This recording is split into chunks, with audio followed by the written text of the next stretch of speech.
نحمدہ و نصلی علی رسولہ الکریم، اما بعد فاعوذ باللہ من الشیطان الرجیم، بسم اللہ الرحمن الرحیم۔ ان اللہ و ملائکتہ یصلون علی النبی یا ایھا الذین آمنوا صلوا علیہ وسلموا تسلیما۔ اللہم صلی علی محمد وعلی آل محمد کما صلیت علی ابراہیم وعلی آل ابراہیم انک حمید مجید۔ اللہم بارک علی محمد وعلی آل محمد کما بارکت علی ابراہیم وعلی آل ابراہیم انک حمید مجید۔ السلام علیکم میرے بہن بھائیو، میرے ویلوگ میں خوش آمدید۔ میرا نام عبدالحقبیhan ہے اور میرے ویلوگ میں ڈیلی روٹین میں قرآن شریف کا ترجمہ اردو میں رہتا ہے، اور آج میں آپ کے ساتھ سورہ توبہ آیت نمبر 1 سے آیت نمبر 13 تک آپ کے ساتھ شیئر کروں گا۔ اللہ تعالیٰ ہمیں ہدایت عطا فرمائے۔ اے مسلمانوں، جن مشرکین سے تم نے عہد کر رکھا تھا، اللہ اور اس کے رسول کی طرف سے انہیں صاف جواب ہے۔ چنانچہ اے مشرکو، تم زمین میں 4 ماہ چل پھر لو اور جان لو کہ تم اللہ کو عاجز نہیں کر سکتے، اور یہ کہ اللہ کافروں کو رسوا کرنے والا ہے۔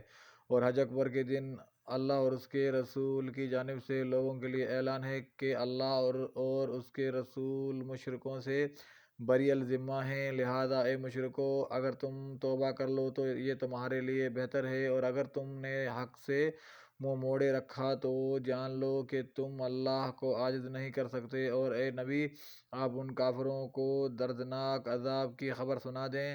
لیکن جن مشرکوں سے تم نے عہد کیا ہے، پھر انہوں نے تمہارے حق میں کوئی کمی نہیں کی اور نہ تمہارے مقابلے میں کسی کی مدد کی، تو ان سے مقررہ مدت تک ان کا عہد پورا کرو، بے شک اللہ متقیوں کو پسند کرتا ہے۔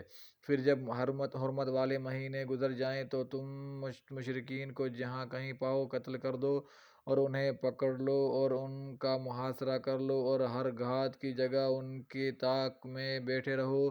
پھر اگر وہ توبہ کر لیں اور نماز قائم کریں اور زکوٰۃ دیں تو ان کی راہ چھوڑ دو، بے شک اللہ بہت بخشنے والا نہایت رحم کرنے والا ہے۔ اور اے نبی، اگر مشرکوں میں سے کوئی آپ سے پناہ مانگے تو اس کو پناہ دیں یہاں تک کہ وہ اللہ کا کلام سن لے، پھر اسے اس کی امن کی جگہ پہنچا دیں، اس لیے کہ بے شک وہ ایسے لوگ ہیں جو علم نہیں رکھتے۔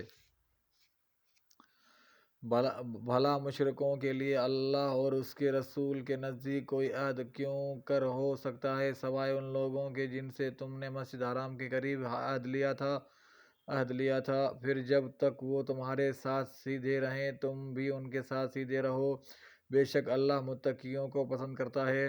کس طرح مشرکوں سے عہد رہ سکتا ہے جبکہ ان کا یہ حال ہے کہ اگر وہ تم پر غالب پالیں تو وہ تمہارے معاملے میں رشتہ داری کا لحاظ کریں گے، نہ کسی عہد کا۔ وہ اپنے منہ زبان سے تمہیں خوش کرتے ہیں اور ان کے دل انکار کرتے ہیں، اور ان میں سے اکثر نافرمان ہیں۔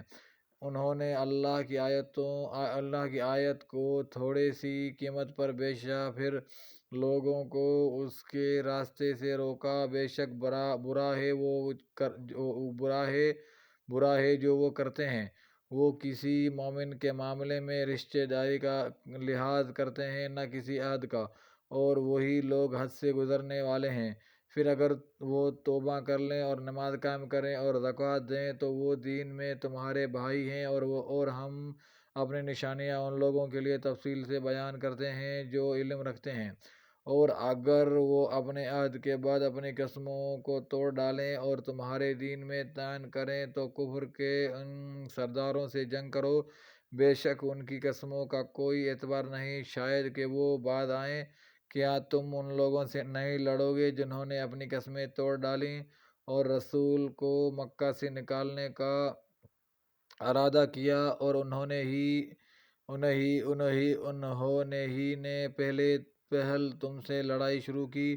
کیا تم ان سے ڈرتے ہو، حالانکہ اللہ ہی زیادہ حقدار ہے کہ تم اس سے ڈرو اگر تم مومن ہو۔ صدق اللہ العظیم۔ اللہ تعالیٰ ہمیں اس پر عمل کرنے کی توفیق عطا فرمائے۔ اللہ تعالیٰ ہمیں سیدھے راستے پہ چلنے کی توفیق عطا فرمائے۔ اللہ تعالیٰ ہمارے گناہ معاف فرمائے اور ہمیں زیادہ سے زیادہ نیک عمل کرنے کی توفیق عطا فرمائے۔ اللہ تعالیٰ بے اولادوں کو صالح اولاد عطا فرمائے، بے روزگاروں کو رزق حلال عطا فرمائے، بیماروں کو شفا عطا فرمائے، اور اللہ ہم سب کے گناہ معاف فرمائے۔ زیادہ سے زیادہ درود شریف پڑھنے کی توفیق عطا فرمائے، کیونکہ حضور صلی اللہ علیہ وسلم کی محبت ہی ہمیں اللہ کے قریب لے جا سکی ہے۔ اور آپ سب سے درخواست ہے کہ آپ سب بھی یوٹیوب میرا سبسکرائب کریں، دوستوں کے ساتھ شیئر کریں، اور اس کار خیر میں حصہ ڈالیں. انشاءاللہ دوسرے ویڈیو میں پھر ملاقات ہوگی. السلام علیکم ورحمۃ اللہ وبرکاتہ.